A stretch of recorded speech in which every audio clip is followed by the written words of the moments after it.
ఆడలేక మంగళవారం అని చెప్పి ఒక సామెత ఉంది. కూటమి సర్కారు కూడా ఇప్పుడు అదే రకంగా వివరిస్తుంది.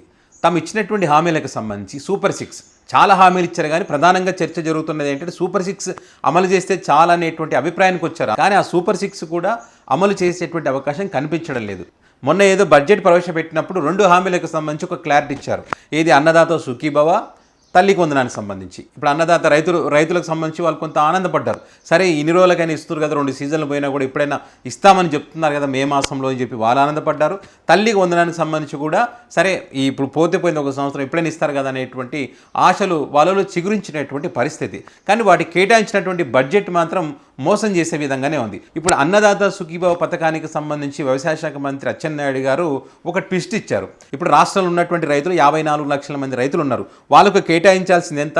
7,560 కోట్ల రూపాయలు వాళ్ళు కేటాయించాలి వీళ్ళు చెప్పిన దాని ప్రకారం చూసుకుంటే కనుక.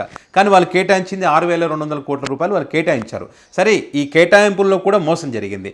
ఇప్పుడు దాన్ని అమలు చేసే దాంట్లో కూడా మోసం చేసేటువంటి ఒక ప్రయత్నం చేస్తూ ఉన్నారు. ఇప్పుడు ఏదైతే జగన్మోహన్ రెడ్డి రైతులను ఆదుకోవడానికి రైతు భరోసా పేరిట కేంద్రం ఇచ్చిన దాంతో కలుపుకొని 12,500 రూపాయలు ఇస్తే జగన్మోహన్ రెడ్డి మోసం చేశారు కాబట్టి మేము మోసం చేయము, అధికారంలోకి వస్తే 20,000 రూపాయలు ఇస్తామని చెప్పారు.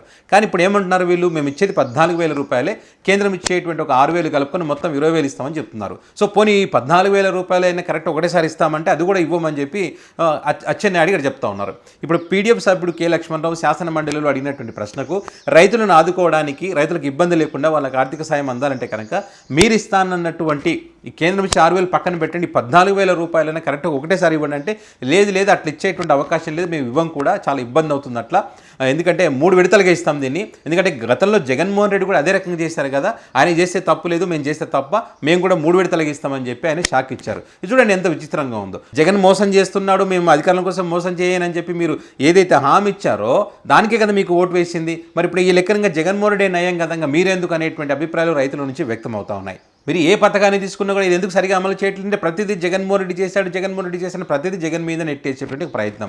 ఈ అన్నదాత సుఖీభావకు సంబంధించి కూడా జగన్మోహన్ రెడ్డి మీద నెట్టేసేటువంటి ప్రయత్నం శాసన మండలి సాక్షిగా చేస్తూ ఉన్నారు వీళ్ళు. మరి ఇదే కాకుండా వైసీపీ పార్టీ అధికారంలో ఉన్నప్పుడు జగన్మోహన్ రెడ్డి రైతులకు మోసం చేశారని చెప్పి కూడా మంత్రి అచ్చెన్నాయుడు చెప్తున్నటువంటి క్రమంలో బొత్స సత్యనారాయణ ప్రతిదీ కూడా ఆధారాలతో సహా తిప్పి కొట్టేటువంటి ప్రయత్నం చేశారు. అక్కడ ఆయన చెప్పినటువంటి లెక్కలు చూస్తే కనుక వైసీపీ పార్టీ అధికారంలో ఉన్నప్పుడు ఆత్మహత్యలు తగ్గాయనేటువంటిది నీతి ఆయోగ్ ఇచ్చింది, రిపోర్ట్ ఇచ్చినప్పుడు గతంలో కంటే ఆత్మహత్యలు తగ్గాయని చెప్పి.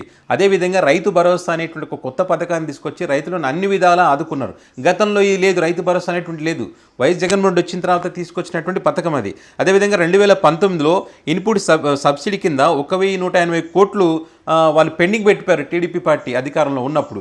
ఆ చెల్లింపులు కూడా వీళ్ళు వచ్చిన తర్వాత చేశారు. 2019 నుంచి 2024 వరకు కూడా 3,240 కోట్ల రూపాయల ఇన్పుట్ సబ్సిడీని మొత్తం రైతులకు ఇచ్చినటువంటి పరిస్థితి, రైతులను అన్ని రకాలుగా ఆదుకున్నటువంటి పరిస్థితి వైసీపీ ప్రభుత్వం. అదేవిధంగా వీళ్ళు గతంలో అంటే 2014లో అధికారం రావడానికి రుణమాఫీ ఏదైతే హామీ ఇచ్చారో ఆ హామీకి సంబంధించి 2016లో రైతులకు బాండ్లు ఇచ్చారు.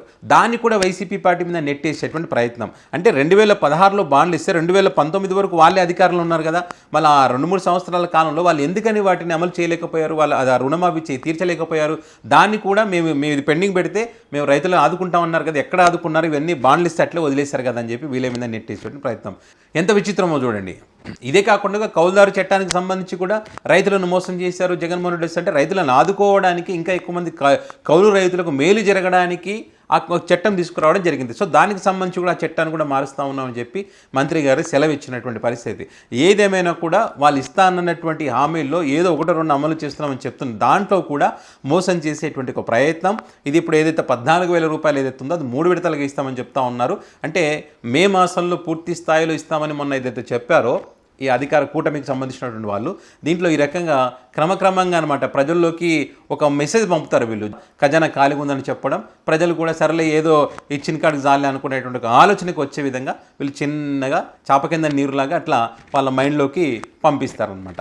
సో ఇది మంత్రి అచ్చెన్నాయుడు గారు అన్నదాత సుఖీభావకు సంబంధించి శాసన మండలి సాక్షిగా ఇచ్చినటువంటి క్లారిటీ. సో మరి దీనికి సంబంధించి మీ అభిప్రాయాన్ని కామెంట్ రూపంలో పెట్టండి.